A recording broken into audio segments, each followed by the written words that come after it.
Okay, just for the record, can you state your name and your position at SIS, sir? Yeah, so my name is Martin Jambor. I'm the headmaster of Saipan International School.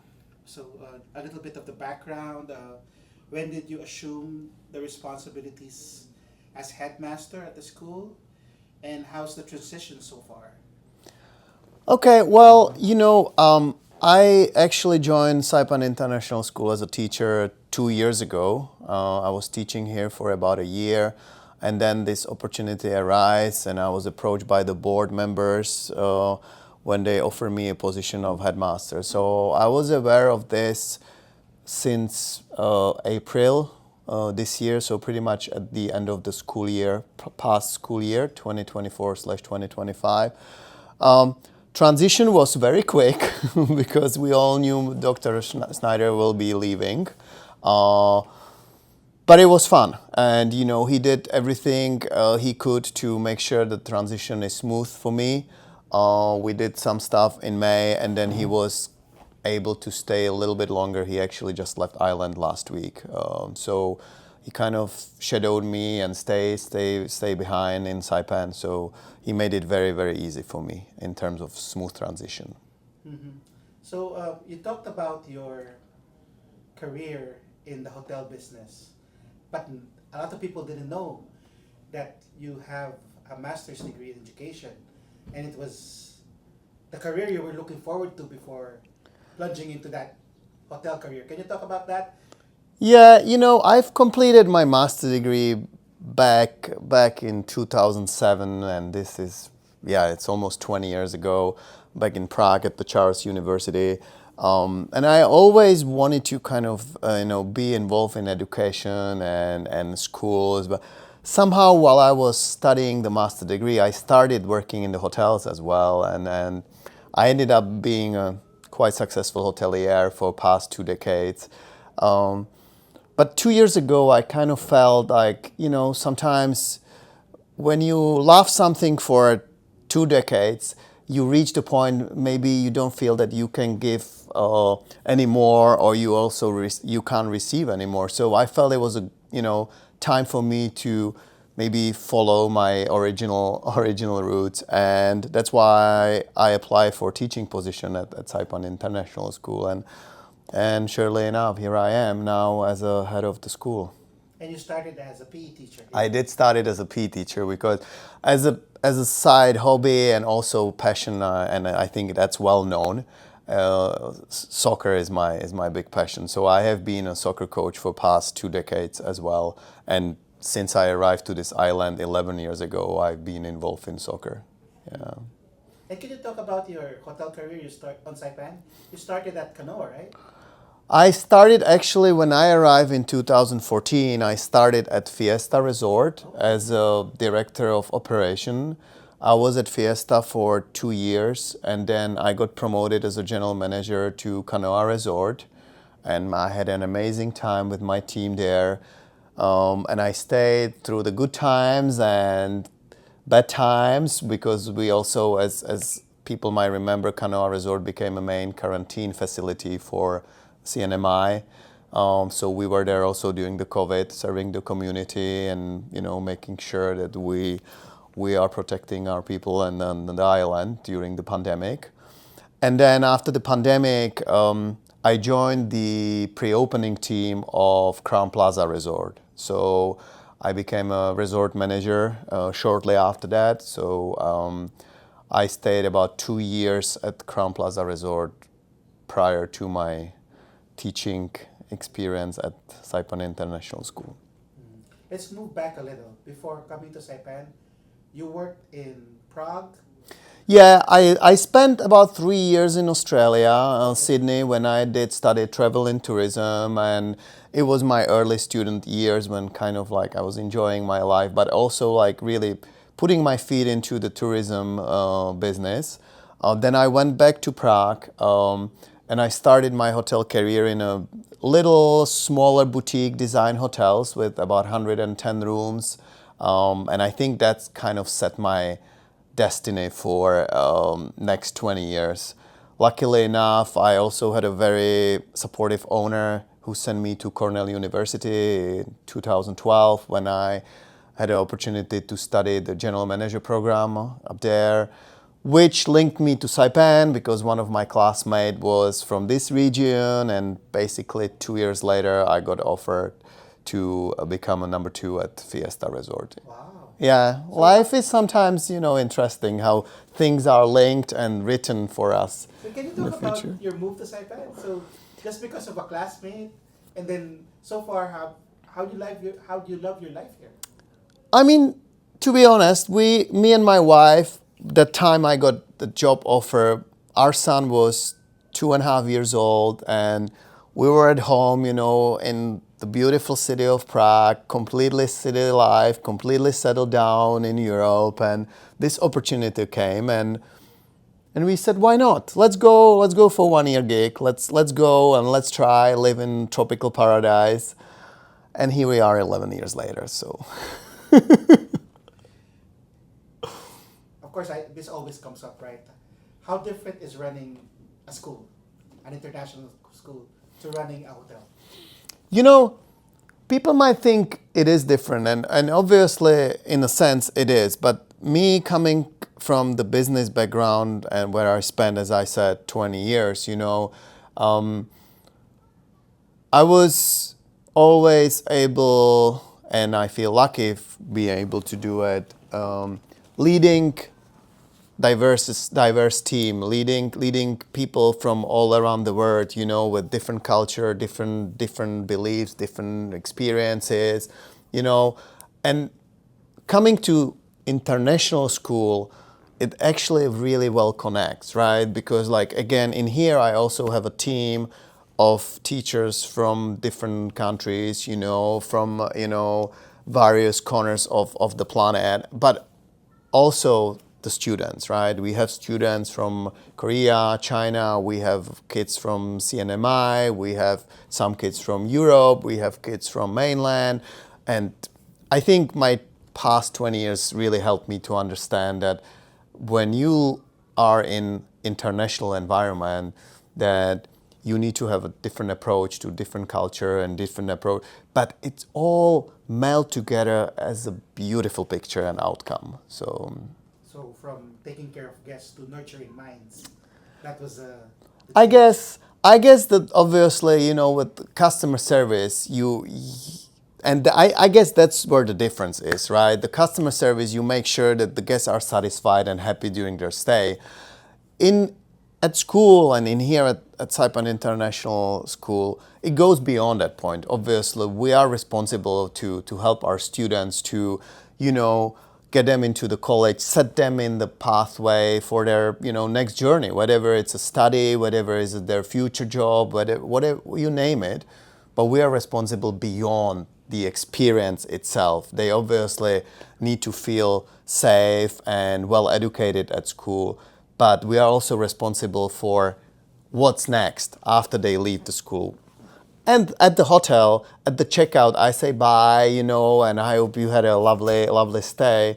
But I don't know what happened with you. We do have students, our alumni, coming back to us, sharing when they come for summer or Christmas from the States, and they are excited to come here and share their experience. Hey, I'm studying this university, I'm at that college, and et cetera, et cetera. And that's the biggest difference. I think the responsibility for our students and set them in a way that they are set in a well direction. Yeah.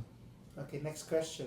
What are your short-term, and then after that, your long-term goals or plans for SIS? Well, as a experienced leader, I know short-term goals are always be a good listener, be a good observer, do not rush any major decisions, and I think that's where I am right now I'm really trying to be open listener to all my teachers, all my staff, also students. As a matter of fact, I just started 2 weeks ago having randomly picked students coming to my office, and I'm just asking questions. So I really gain the knowledge of how do they feel at the school, right? And I'm doing the same thing with the teachers. So this is kind of my short-term goal, to really get the full understanding what is happening at the school.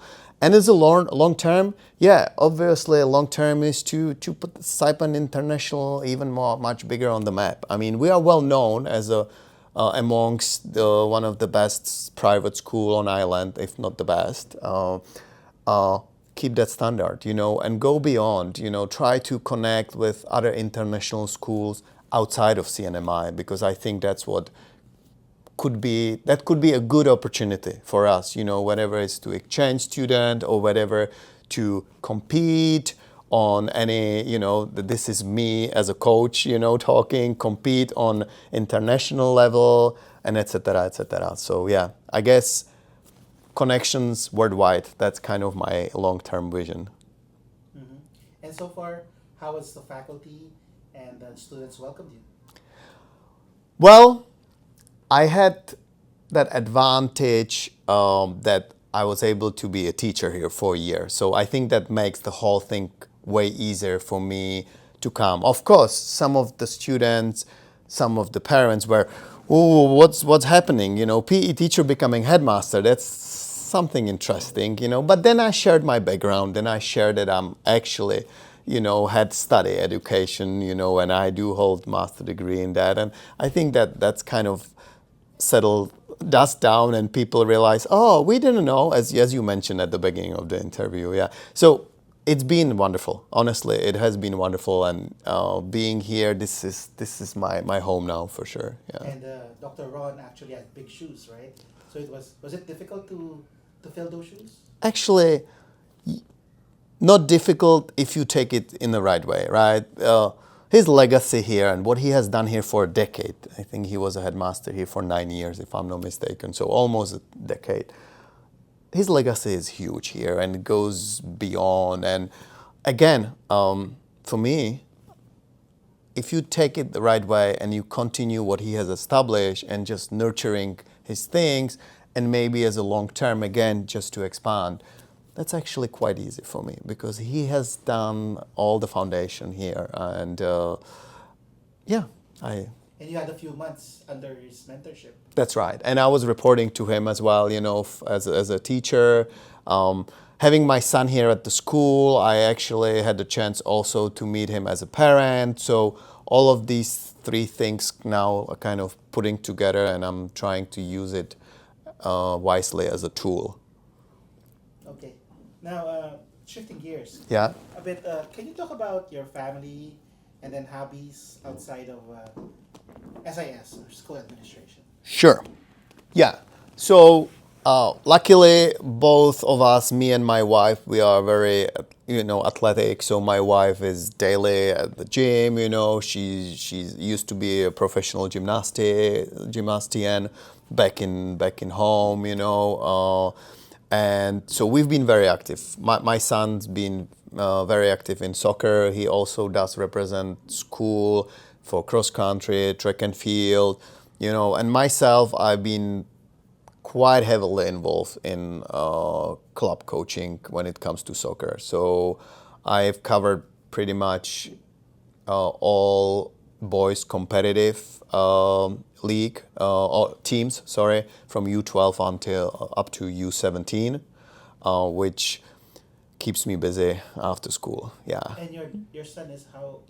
He's 13 now. And he's studying here. Yeah, he's And his a name student. is? Guido. Okay, and your wife's name is? Sharka. Sarka. Okay. And can you also talk about SIS? What's the enrollment going on right now? And I have to admit that, of course, with what's going on in CNMI, we've had better economy in the past for sure. So we've seen better days, I think, in CNMI when it comes to economy and when it comes to number of population. And so I have to say that I was a little worried, that I'm taking the school over in a uncertain times, But again, I think the brand of Saipan Internal, and now I'm coming from the business world, the brand of Saipan International School is really strong and is well known in CNMI.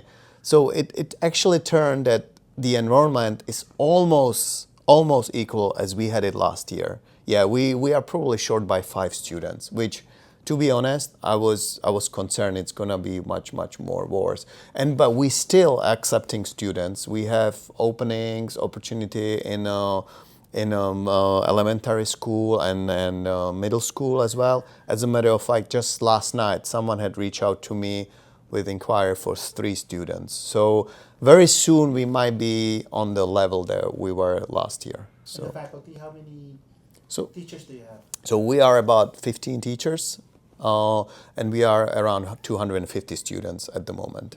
Yeah.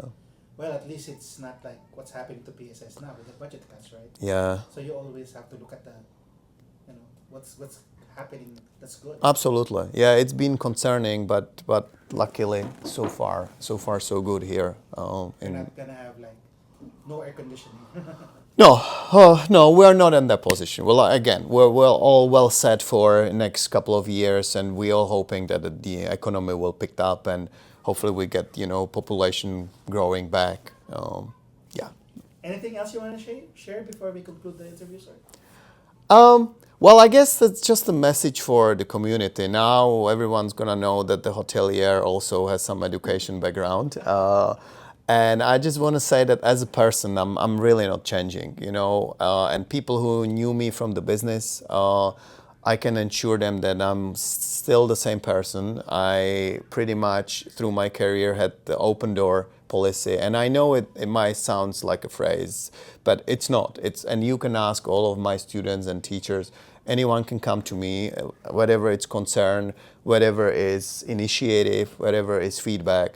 And I would always listen. And sometimes we might not agree on everything, but it's okay. As long as we keep that communication channels between us open, then we can avoid misunderstanding, and we all can work out together and make SIS the best school on island. That's kind of our common goal here at Saipan International School.